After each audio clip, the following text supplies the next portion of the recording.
శ్రీమాత్రే నమ. జయ గురు దత్తాత్రేయ నమ. ఈ వీడియోలో మనం మే 14వ తారీఖు రాత్రి సుమారు 10 గంటల 30 నిమిషాల ప్రాంతంలో వృషభ రాశి నుంచి మిథున రాశిలోకి మారబోతున్న గురుగ్రహ ప్రభావం వివిధ రాశుల మీద ఏ విధంగా ఉంటుంది అని తెలుసుకునే ప్రయత్నం చేద్దాం. ముఖ్యంగా గురువు అత్యంత శుభగ్రహం. గురువు యొక్క కారకత్వాలు సంతానకారకుడు, ధనకారకుడు, జ్ఞానకారకుడు. అలాగే మనం గత జన్మలో చేసుకున్నటువంటి పుణ్య ఫలితాన్ని ఈ జన్మలో మనకు అందించే ప్రయత్నం గురుగ్రహం వల్ల జరుగుతూ ఉంటుంది. మనం ఈ జన్మలో చేసుకున్నటువంటి పుణ్య కార్యక్రమాలు, ధర్మ కార్యక్రమాలు అన్నీ కూడా గురువు మనకి వేరే రూపంలో అనుగ్రహించడం జరుగుతూ ఉంటుంది. అలాగే గురువు ఒక శుభగ్రహ రాశిలోకి ప్రవేశించినప్పుడు ఆ శుభగ్రహం యొక్క రాశి ఫలితాలను కూడా కలిపి మనకి అందించడం జరుగుతూ ఉంటుంది. మరి ఇప్పుడు గురువు ప్రవేశిస్తబోతున్నటువంటి మిథున రాశి, అది బుధుని యొక్క స్వక్షేత్రం. బుధుడు ఒక విద్యార్థి లాంటి వాడు అన్నమాట. చాలా యువకుడు అవటం వల్ల విద్యార్థిగా ప్రతిదీ తెలుసుకునే ప్రయత్నం బుధుడు చేయడం జరుగుతూ ఉంటుంది. అలాగే విద్య, ఉన్నత విద్య, టెక్నాలజీ బుధుడు కారకత్వాల్లో ఉంటాయి. అలాగే వ్యాపారానికి కూడా బుధుడే కారణమవుతుంటాడు. ఇప్పుడు ఉన్నటువంటి అకౌంటెంట్స్ ఏమనవ్వండి, ఈ ఫైనాన్స్ అవనవ్వండి, వాటి లెక్కలు, వ్యవహారాలు, అంటే మొత్తం వ్యాపారం అంతా కూడా బుధుడు యొక్క తెలివితేటల మీద రాశిలో, లగ్నంలో బుధుడు ఉన్నటువంటి స్థితిని బట్టి ఆధారపడి ఉంటాయి. అటువంటి బుధుడు రాశిలోకి గురుగ్రహం ప్రవేశించడం వల్ల ఇది ఎక్కువగా విద్యార్థులకి చాలా ఉపయోగపడుతూ ఉంటుంది, వ్యాపారస్తులకి ఉపయోగపడుతూ ఉంటుంది. ముఖ్యంగా వ్యాపారం అభివృద్ధి ఎంత ఉంటుంది, మనీ రొటేషన్ పెరుగుతుంది. దానివల్ల ఏంటంటే జనులందరికీ కూడా ఈ ఫలితాలు అందడం జరుగుతూ ఉంటుంది. వాణిజ్యంగా ఒక రాష్ట్రమో, ఒక దేశమో, ఒక నగరం ఎదిగినప్పుడు అందులో ఉన్న వారందరికీ ఏ విధంగా ప్రయోజనం కలుగుతుందో ఈ సమయంలో కూడా అందరూ జ్ఞానవంతులై, విజ్ఞానవంతులై మంచి కార్యక్రమాల యందు ఆసక్తి చూపడం జరుగుతూ ఉంటుంది. ఆ కారణాల వల్ల మరి బుధుడు యొక్క రాశిలోకి గురుగ్రహ ప్రవేశం ఏ ఏ రాశుల వారికి అనుకూలంగా ఉంటుంది అనుకున్నప్పుడు, సాధారణంగా గురువు కేంద్రాల్లోకి వచ్చిన, అంటే 7, 10, 4 వచ్చిన కోణాల్లోకి వచ్చిన, అంటే 5, 9లోకి వచ్చిన అనుకూలిస్తాడు. అలాగే ధనస్థానంలోకి, లాభస్థానంలోకి వచ్చినప్పుడు విశేషంగా ధనం ఇవ్వడం జరుగుతూ ఉంటుంది. కేవలం గురువు తను మీ యొక్క రాశికి ఏ ఏ భావాలకి కారకత్వాలు వహిస్తుంటాడో ఆ ఫలితాలతో పాటు గురువు సహజంగా ఉన్నటువంటి సంతానాన్ని, ధనాన్ని, విజ్ఞానాన్ని, సంస్కారాన్ని కూడా ఇవ్వడం జరుగుతూ ఉంటుంది. అంటే మనకేమి దశలతో గిశలతో సంబంధం లేదు. సాధారణంగా గురువు 5వ స్థానంలోకి వస్తే సంతానాన్ని ఇవ్వడం, 9వ స్థానానికి ఇస్తే ఉన్నత విద్య, ఇవి కామన్గా జరుగుతుంటాయి. అటువంటి శుభగ్రహం ఇప్పుడు మిథున రాశిలోకి రావడం జరిగింది.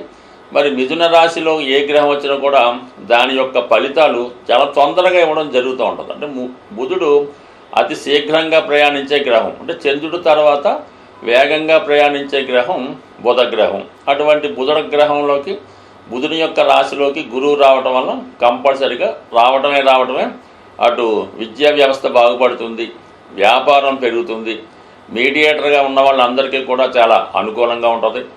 ముఖ్యంగా విదేశ వ్యవహారాలు బాగా చక్కబడే అవకాశం ఉంది. మరి ఇదే సమయంలో గురుగ్రహం ఏదైనా ఒక రాశిలోకి ప్రవేశించినప్పుడు ఆ ప్రవేశించిన రోజు నుంచి పుష్కరాలు ప్రారంభమవుతాయి. అంటే పుష్కరాల్లో ఏ నదికి పుష్కరం వస్తే ఆ నదిలో స్నానం చేయడం వల్ల మరి వ్యక్తుల యొక్క పాపాలు నశిస్తాయని, వారి యొక్క పెద్దలు సంతోషిస్తారని, మరి జాతకుడు పరిపూర్ణంగా ఉండడం జరుగుతుంటుంది. మరి ఈ సంవత్సరంలో మరి ఇప్పుడు గురువు మారడం వల్ల సరస్వతి నదికి పుష్కరాలు రావడం జరుగుతూ ఉంది.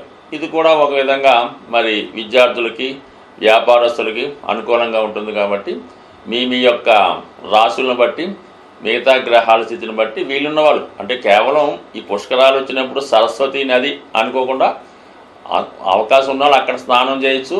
లేని వాళ్ళు ఆ 12 రోజుల్లో ఏదో ఒక పుణ్య నదిలో కూడా మనం స్నానం చేసినా ఆ ఫలితం మిగతా వాళ్ళందరికీ కూడా రావడం జరుగుతుంటుంది. కాబట్టి ఇది ఒక రెమెడీ లాగమాట. మనం ఏదన్నా గురుగ్రహం అనుగ్రహం కావాలంటే ఈ పుష్కరాలు జరిగే సమయంలో నదీ స్నానం చేయడం వల్ల జాతకుడి యొక్క పుణ్యం మరింత బలమై జాతకుడు ఇంకా ఆరోగ్యంగా ఐశ్వర్యంగా ఆనందంగా ఉండే అవకాశం ఉంటుంది.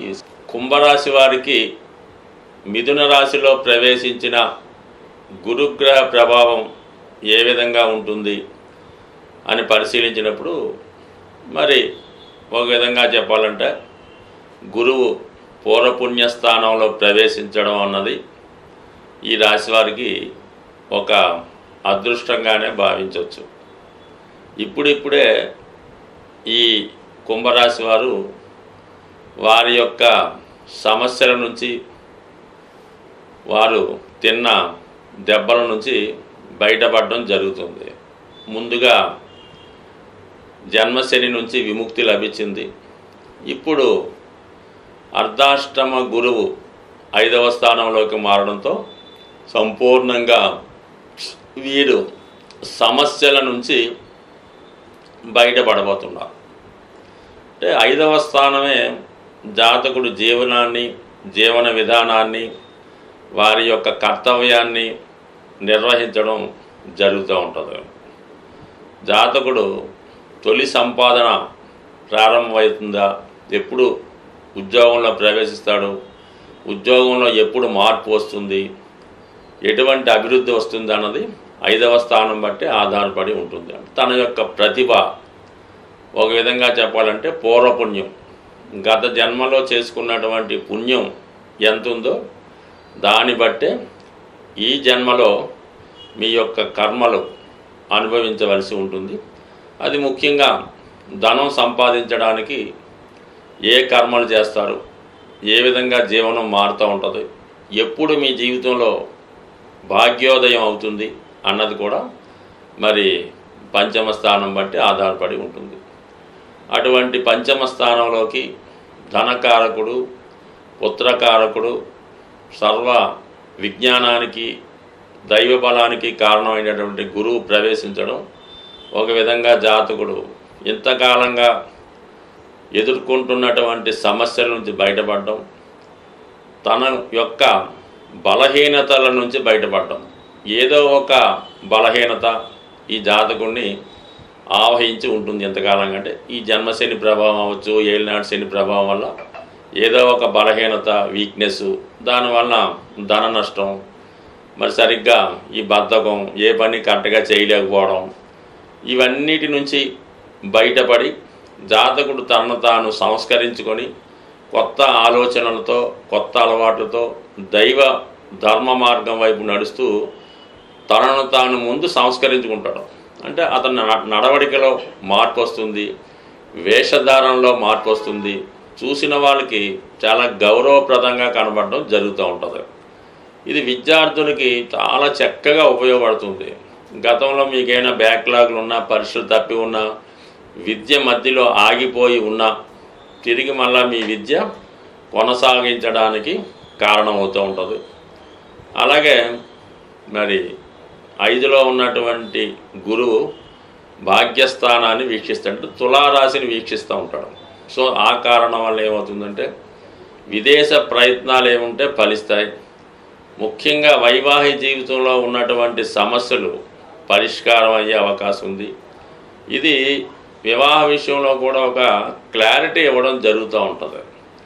సాధారణంగా ఈ కుంభరాశి వారు విద్య పూర్తవుతున్నటువంటి సమయంలో, అంటే ఏదో బీటెక్ అందరూ అదే కాబట్టి ఈ 4th ఇయర్లోనో ఏదో ఉండగానే వీళ్ళు వివాహానికి రెడీ అవుతారు. ఏదో ఒక అమ్మాయిని, ఒక అబ్బాయిని ఏదో ఇష్టపడి సడన్గా ఇంట్లో చెప్తారు.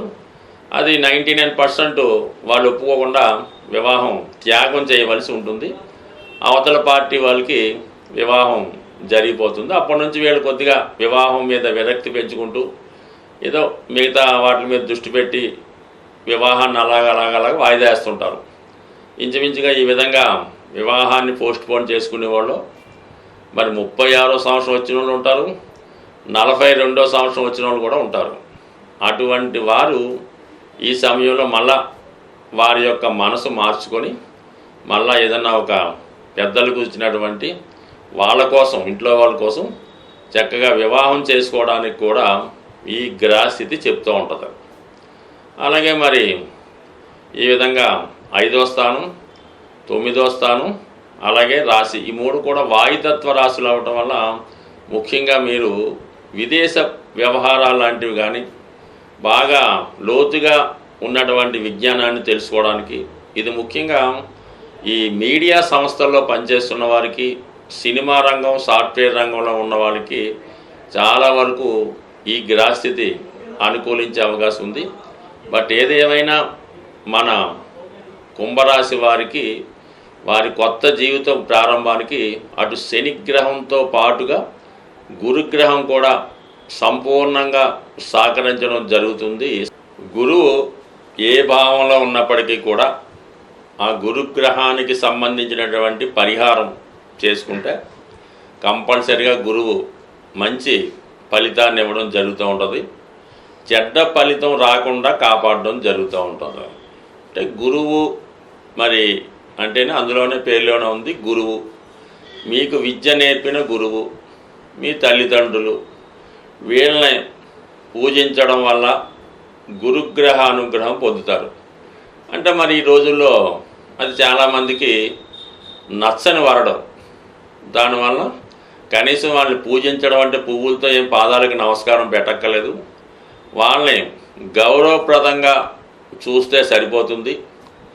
మీకు వీలుంటే వారికి కావాల్సినటువంటి సదుపాయాలు చూస్తూ వారు మనసు కష్టపెట్టకుండా ఉంటే చాలు. ఏదో చదువుకొని మంచి మార్కులు తెచ్చుకోవడం, ఏదన్నా వాళ్ళు జాగ్రత్తగా వాళ్ళకి మనసు కట్టబెట్టకుండా చూస్తే సరిపోద్ది. ఇది కామన్గా ఇప్పుడు జరిగే పనులు కాదు. కానీ ముఖ్యంగా దత్తాత్రేయుడు త్రిమూర్తి స్వరూపమైనటువంటి దత్తక్షేత్రాన్ని దర్శించి చక్కగా ఆ దత్తుడిని పూజించవచ్చు. లేదా రాఘవేంద్ర స్వామి, లేదా మన షిరిడి సాయిబాబా వారు, వీళ్ళని ఆశ్రయించి చక్కగా గురుసేవ చేసుకుంటూ ప్రశాంతంగా ఉంటూ అదొక చేసుకోవచ్చు. అంటే గురు చరిత్ర చదువుకోవడం, ఆ గురు చరిత్రలో చెప్పిన విధంగా నడుచుకోవడం, ఇది కూడా గురుగ్రహ అనుగ్రహానికి కారణమవుతూ ఉంటుంది. వీటన్నిటికన్నా ది బెస్ట్ ఏంటంటే ఏదైనా గురువారం రోజు గోశాలను సందర్శించి అక్కడ ఆ గోశాలని శుభ్రంగా తుడిసి అక్కడ ఉన్నటువంటి చెత్త చెదారం తొలగించి దోమలు ఈగలు రాకుండా ఆ గోవుకి శుభ్రంగా ఏదో కూలరో ఫ్యానో ఏర్పాటు చేసి సంవత్సరం కోసారన్నా ఆ గోరక్షణ చేయడం వల్ల, గోవుకి శుభ్రంగా స్నానం చేయించడం వల్ల, గోవుకి అనేక రకాల పదార్థాలు ఏమి అక్కర్లేదు కానీ చక్కగా పచ్చగడ్డి పెట్టడం వల్ల మీకు విద్య కావలసిన వాళ్ళు పచ్చగడ్డి పెట్టండి, ధనం కావలసిన వారు తోటకూర పెట్టండి, అలాగే ఆరోగ్యం కావలసిన వారు నానబెట్టిన శనగలు పెట్టండి. సో ఏది పెట్టినా మంచి ఫలితం ఇవ్వగలిగేది గురుగ్రహానికి చాలా మంచి రెమెడీ మన ఈ గోసేవ. దీని అన్నిటికన్నా అన్ని గ్రహాలకి మంచిగా చేసే ఒక రెమెడీ ఏంటంటే మీరు అంటే ఇంకా మన చేత కాదు, ఇంకా మొత్తం అన్ని ఇబ్బందులు మనకే ఉన్నాయి, అటు భార్య విడిచిపెట్టింది, తల్లిదండ్రులు తరివేశారు, అప్పులోళ్ళు ఇబ్బంది పెడుతున్నారు, కట్టుకోవడానికి సరైన బట్ట కూడా లేదు అనుకున్నవారు మీరేం చేస్తారంటే ఏదైనా ఒక టెంపుల్లో చక్కగా మకాం అక్కడికి మార్చేయండి. ఆ టెంపుల్లోనే పడుకోవడం, పొద్దున్నే 4 గంటలు లేచి శుభ్రంగా ఆ టెంపుల్ని శుభ్రంగా తుడిసేసి వచ్చిన పూజారి గారికి సహాయం పడుతూ వచ్చిన భక్తులకి ఏదో దారి చూపించడం, వాళ్ళకి పూజలో సహకరించడం చేస్తూ కేవలం ఆ గుడిలో ప్రసాదం మాత్రమే తింటూ ఒక వారం రోజులు ఈ విధంగా చేయడం వల్ల జన్మల దరిద్రం తీరిపోతూ ఉంటుంది అన్నమాట. అంటే మీకు మన ఊర్లో గుడి అనుకోండి, సిగ్గుపడవచ్చు, ఏం పర్లేదు, మీరు వేరే రాష్ట్రమైనా వేరే దేశమైనా లేదు కొద్దిగా దూర ప్రాంతంలో ఉన్న గుడైనా చక్కగా ఆ గుడిలో సేవ చేసి ఆ నైవేద్యాన్ని స్వీకరించి చాలా మరి అంటే అక్కడ కూడా కొంత నియమంగా ఉండాలి. కొంతమంది ఆ గుళ్ళో పడుకొని గుళ్ళో చేస్తూ రాత్రి మందు కొడుతుంటారు. అలా కాకుండా చాలా జాగ్రత్తగా ప్రశాంతంగా పవిత్రంగా ఉండడం వల్ల చాలా మంచి ఫలితం రావడం జరుగుతూ ఉంటుంది. ఇది ఒకసారి చేసి చూడండి. మరి ఈ మధ్యనే ఒక గురువుగారు నాకేం చెప్పారంటే, మనకి శ్రీశైలంలో కొన్ని ఆశ్రమాలు ఉంటాయి. ఋషులు లాంటి వాళ్ళు ఆశ్రమం చేసుకుని వచ్చిన వాళ్ళకి భోజనాలు పెడుతుంటారు. అటువంటి ఆశ్రమంలో కూడా మీరు అంటే ఇటువంటి ఇబ్బందుల్లో ఉన్నవాళ్ళు అక్కడ ఆశ్రమంలో చేరిపోయి వాళ్ళకి ఏం డబ్బులు కట్టక్కర్లేదు. అక్కడ ఆశ్రమంలో సేవ చేస్తూ అక్కడ ఉన్నటువంటి మిగతా వాళ్ళకి సేవ చేస్తూ వాళ్ళు పెట్టింది తింటూ ఒక వారం రోజులు ఉన్నా కూడా ఎటువంటి ఇబ్బంది అన్నా పోయే అవకాశం ఉంటుంది. స్వస్తి.